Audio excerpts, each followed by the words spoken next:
नमस्कार, जय श्री कृष्णा, जय श्री राधे। स्वागत है आप सभी का आपके अपने चैनल कुंडली शास्त्र में। मैं हूं आपका साथी एस्ट्रोलॉजर रतन सिंह।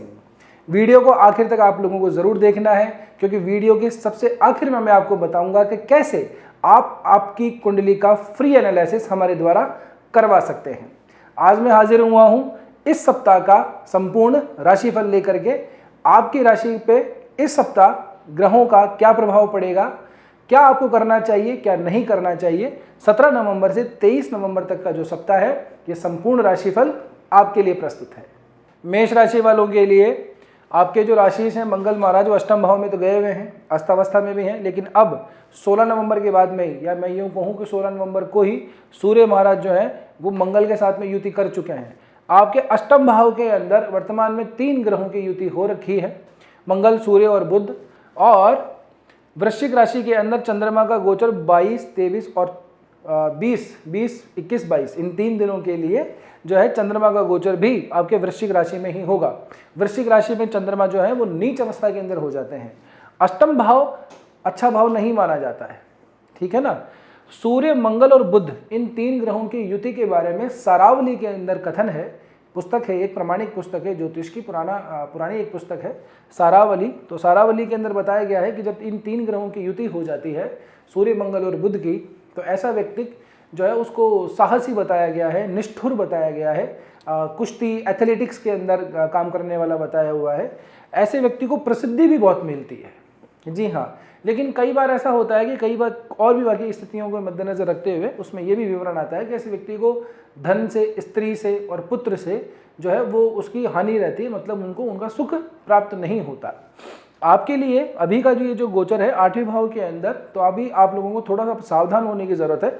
जब तक कि ये युति बनी हुई है विशेष तौर पे, यहाँ पे सूर्य और मंगल, बुध भी अगर आगे चले जाते हैं, वक्री होकर अभी पीछे आएंगे, लेकिन जब तक ये युति बनी हुई है सूर्य मंगल की, तो ऐसी स्थिति के अंदर व्यक्ति को चोट चपेट वगैरह जो है वो लगने की बहुत ज़्यादा हाई चांसेस हो जाते हैं। अगर आप कोई एथलेटिक्स के अंदर हैं, कोई स्पोर्ट्स के अंदर आप खेलते हैं, तो आप लोगों को विशेष ध्यान रखना है कि आपको इंजरी वगैरह ना हो जाए। ये यहाँ पे आप लोगों के लिए बहुत ज़्यादा जो है चांसेस बनते हैं इंजरी होने की। जो हमारी घरेलू माताएं हैं, बहनें हैं, उनको भी काम वगैरह करते वक्त थोड़ा सा ध्यान रखना है, कुछ हल्की फुल्की कोई चोट वगैरह नहीं लग जाए, कोई नसों वगैरह के अंदर भी तकलीफ इस तरह की अवस्था के अंदर हो सकती है। बुध का अस्त होकर के वक्री हो जाना और फिर 8वें भाव के अंदर बैठ जाना वाणी पे अनियंत्रण बना देता है, और फिर 2 अग्नि तत्व के ग्रह, क्रूर ग्रहों का उसको साथ मिल जाना, तो ऐसी व्यक्ति की वाणी जो है, बातचीत जो है वो बहुत ज़्यादा खराब हो जाती है। अष्टम भाव को में वैसे वाणी नहीं देखी जाती है, लेकिन फिर भी ये जो राशि है वो मंगल की ही, और मंगल स्वयं अपनी राशि के अंदर अष्टम भाव में बैठे हैं बुध के साथ में, तो इसका प्रभाव आप पे जरूर पड़ने वाला है, क्योंकि यहाँ से दूसरी 7वीं दृष्टि जो है दूसरे भाव में पड़ती है, और यही भाव जो है वो वाणी का भाव है। तो आप लोगों को विशेष ध्यान रखना है कि कुछ गाली गलौज, अभद्रता का प्रयोग ना करें अपने, खास करके अपने बॉस के साथ, अपने सीनियर वगैरह के साथ में। मंगल की 4थी दृष्टि आपके जो है 11वें भाव पे भी पड़ रही है, इसलिए मैं आप लोगों को कह रहा हूँ। वहाँ से 8 दृष्टि भी आपके कार्य क्षेत्र के ऊपर, पराक्रम भाव के ऊपर पड़ रही है। तो आप लोगों को अपने सीनियर से, अपने कोलीग से, या मैं यूँ कहूँ कि किसी से भी ज़बरदस्ती लड़ाई झगड़े नहीं करना है। हो सकता है कि छोटी मोटी कोई बात हो, आपका मूड खराब हो, हल्का फुल्का अगर कोई ऑटो रिक्शा वाला भी अगर आपके पास में से निकल गया, कोई दूसरी बात हो गई, तो आप ज़बरदस्ती दूसरे के फट्टे के अंदर कूद जाए।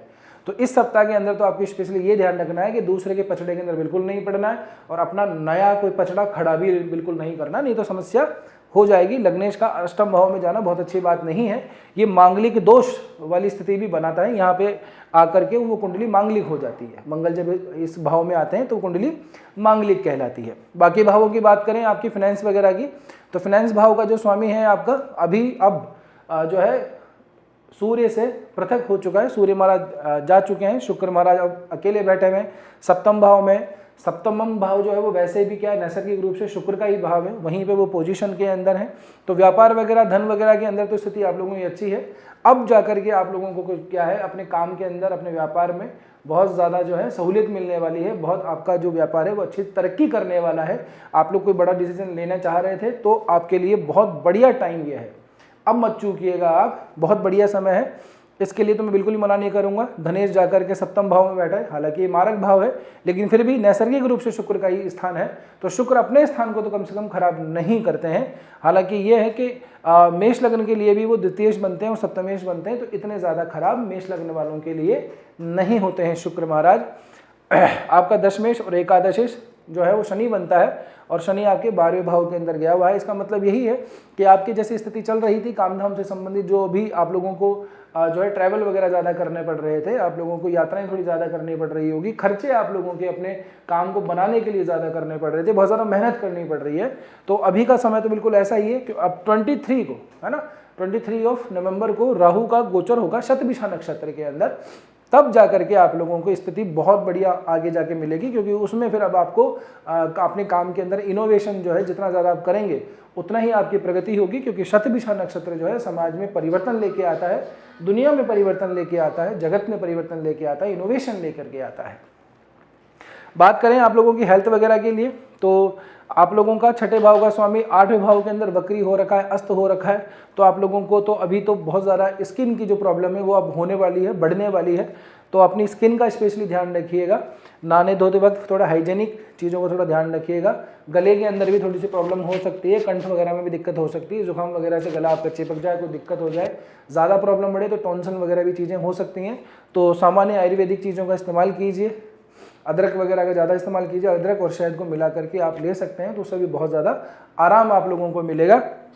आपके फाइनेंस की अगर हम बात करें तो फाइनेंस का भाव भी आपके छठे भाव भी है, छठे भाव का स्वामी आपके 8वें भाव में बैठा है। यहाँ से फाइनेंस की स्थिति हमें बहुत ज़्यादा अच्छी नहीं दिखाई दे रही है। आप लोगों को जो है शनि की भी दृष्टि यहाँ पे हमारे पास में पड़ती है सीधी सीधी, तो फाइनेंस का तो मामला थोड़ा सा गड़बड़ी हमको दिखाई दे रहा है। आप लोगों को थोड़ा सा मैनेज करना पड़ेगा, है ना, और जितना हो सके कोशिश कीजिए कि अपने खर्चों को कंट्रोल कीजिएगा।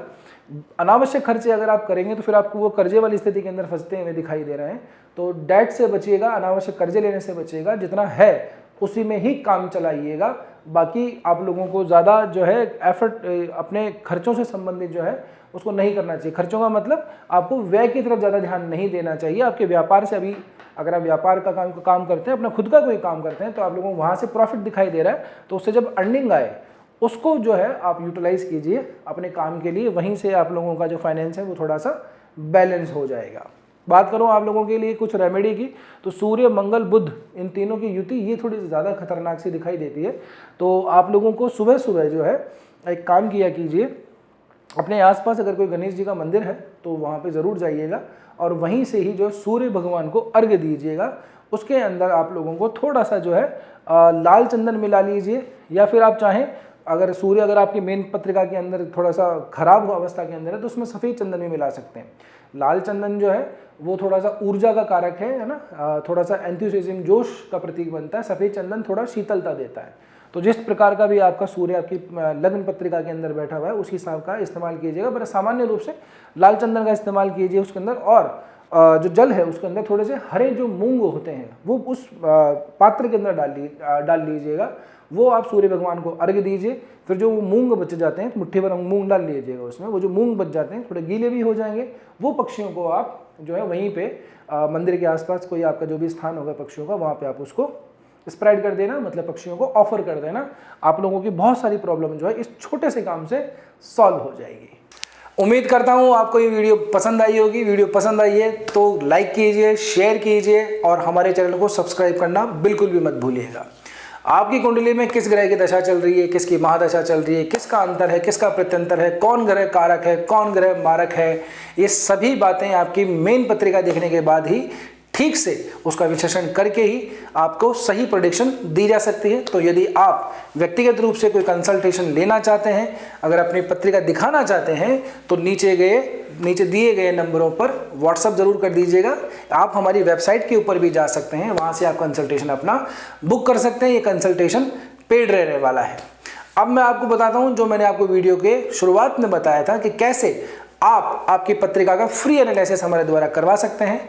आपको ये वीडियो कैसी लगी, क्या आपको इसके अंदर रिलेवेंस लगा, एक अच्छा सा कमेंट आप लोगों को कर देना है। जो व्यक्ति अच्छा कमेंट करेगा, हमारी टीम उसके कमेंट को, किसी एक कमेंट को सेलेक्ट करेगी, फिर उनसे फ़ोन पे बात की जाएगी और उनकी कुंडली का फ्री एनालिसिस करवाया जाएगा मेरे द्वारा। तो आपको एक अच्छा सा कमेंट कर देना है। मिलते हैं अगले वीडियो के अंदर, तब तक स्वस्थ रहिए, मस्त रहिए, अपना और अपने को ध्यान रखिए। जय श्री कृष्णा, जय श्री राम।